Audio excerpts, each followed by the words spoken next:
Good morning friends and welcome to the pre-market view. We've seen some weakness in the global markets. So US markets were down about 0.4 to almost about 0.5%. European markets too were weak and they were down anywhere from 0.2 to almost about 1%. And when we look at the Asian markets today morning, Japan is the one which is showing a lot of strength as the yen has weakened to almost about 103 against the dollar, and some of the economic data points that have come out from Japan today morning are positive. But the rest of the markets are showing a lot of weakness. So Hang Seng is down about 0.6%, even Shanghai is down almost about 0.5% or thereabouts. Back home, our own markets had shown a lot of resilience as there are hopes that in this election we would have some clarity about who's going to be the single largest party in the forthcoming elections, and on the back of that we have seen good amount of strength in our own markets. And the major stocks which participated in this up move were the banking names. So ICICI Bank and Axis both were up about 3 to 4%. Also Tata Steel, on the back of good manufacturing data from China, had a good rub-off on the metal pack. So Tisco and Hindalco had seen a good amount of strength.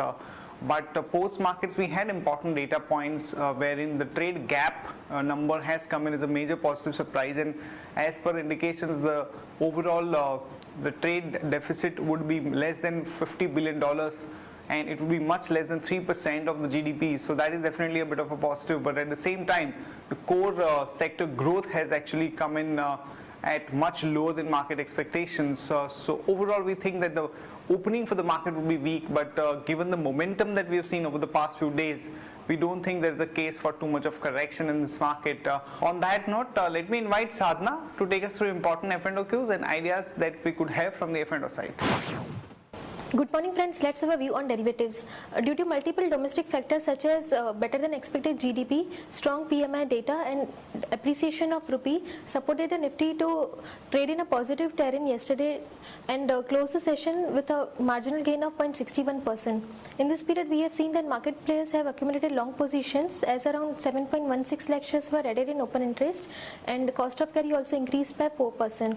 On the options front, put call ratio decreased from 1.02 to 0.99, indicating call option has added around 40 lakh shares in open interest, whereas put option has added around 22 lakh shares in open interest, which is clearly visible in the options activity as we see 6,000 put option and 6,200 stands with highest number of shares in open interest, whereas call strike of 6,300, 6,400, 6,500 stands with highest number of shares in open interest.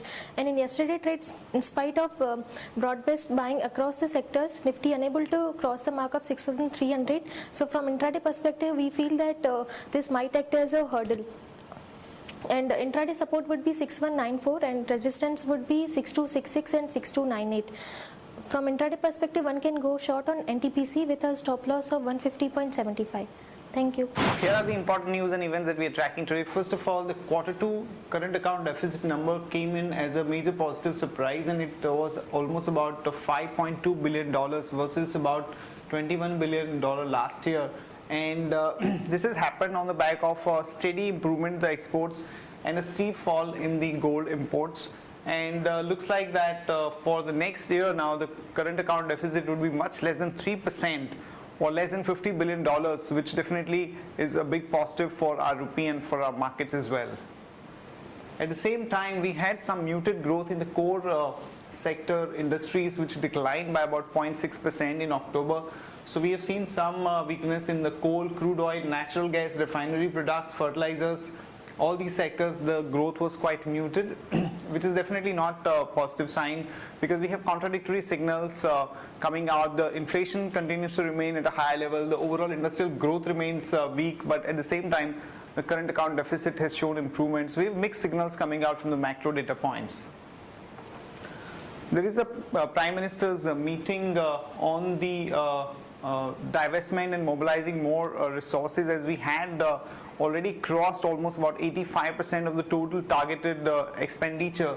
So idea is to raise almost about 40,000 crore in the current fiscal.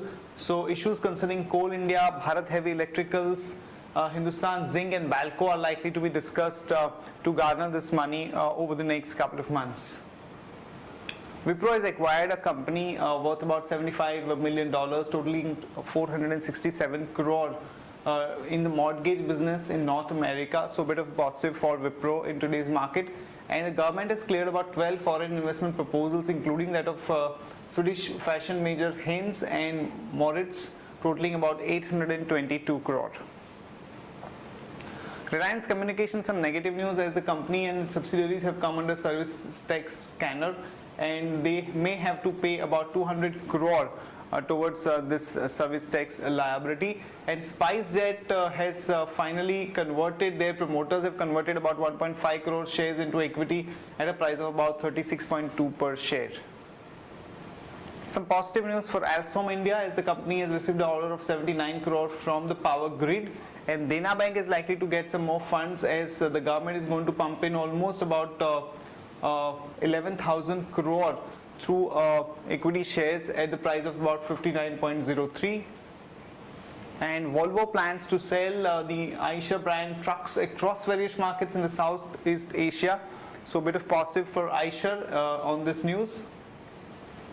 And coming to the stock specific ideas, Hero MotoCorp reported extremely good set of numbers at about 5,30,530 units, whereas most of the other manufacturers like TVS and Bajaj have not been able to report that kind of a growth. So one can go long on Hero MotoCorp with a stop loss of 2022 and a target of about 2124 to about 2165. That's it from all of us, friends. Have a great trading session and see you tomorrow at the same time.